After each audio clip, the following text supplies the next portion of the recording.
श्रीराम समर्थ. 9 मेचे प्रवचन. शुद्ध वातावरण व पवित्र आचरण. आपल्या घरातले वातावरण शुद्ध, शांत आणि पवित्र असावे. आपल्याकडे येणाऱ्या माणसाला परत जाऊच नये असे वाटावे. अगदी भगवंताच्या इच्छेने प्रपंच चालला आहे असे समजून त्या प्रपंचात विद्या, वैभव, घरदार इत्यादी सर्व काही यश संपादन करा. अगदी एखाद्या राजयोग्याप्रमाणे प्रपंचात ऐशोआरामात राहून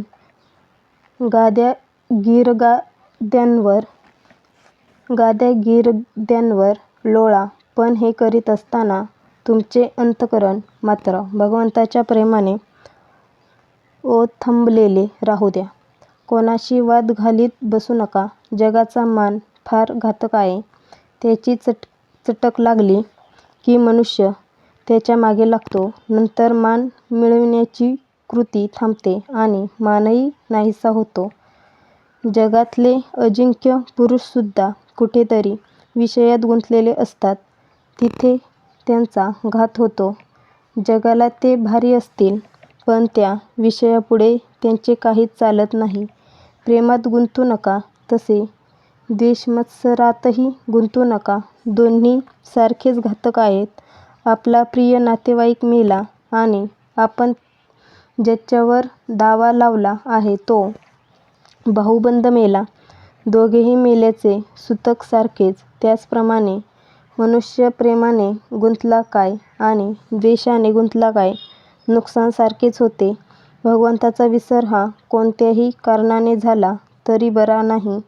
मग प्रपंचात सुखसोयी असल्याने तो हो किंवा प्रपंचात दुःख झाल्यामुळे हो, ढोंग, बुवाबाजी इत्यादीच्या भानगडीत तुम्ही पडू नका. अगदी काहीही न केलेत तरी चालेल, पण ढोंग मुळीच करू नका. आणि सर्वांनी माझ्यावर कृपा करा. अगदी अनुभवाने मी सांगतो की बुवा होण्याच्या फंदात तुम्ही पडू नका. आपले कर्तव्य भगवंताच्या स्मरणात करून त्याचे अनुसंधान अखंड टिकू द्या. आमची अशी वृत्ती बनण्यासाठी संतांच्या संगतीची आपल्याला जरुरी आहे. आपण सर्वजण सत्संगतीमध्ये आहोत असे म्हणतो. मग आमची वृत्ती का न सुधारावी?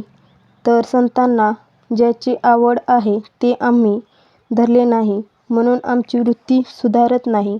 श्रीकृष्णाने उद्धवाला ज्ञान देऊन त्याला गोपींकडे पाठविले. भगवंताच्या नामामध्ये त्या रंगून गेल्या होत्या. गोपींचे नामावरचे प्रेम पाहून उद्धवाला आश्चर्य वाटले. नामामध्ये त्यांना भगवंत दिसत असे.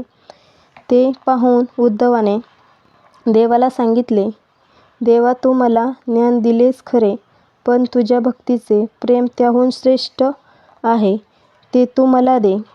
खरोखर त्या नामाचे माहात्म्य देवाच्या वर्णनापेक्षाही कठीण आहे.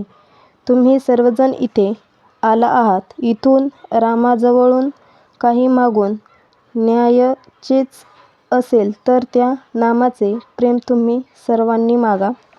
सर्वांनी नामस्मरण करा आणि आनंदात राहा. राम कृपा करील हा भरवसा बाळगा. श्रीराम आजचा बोध. आपल्या जीवनात सहजता हवी. सहजतेमध्ये समाधान आहे.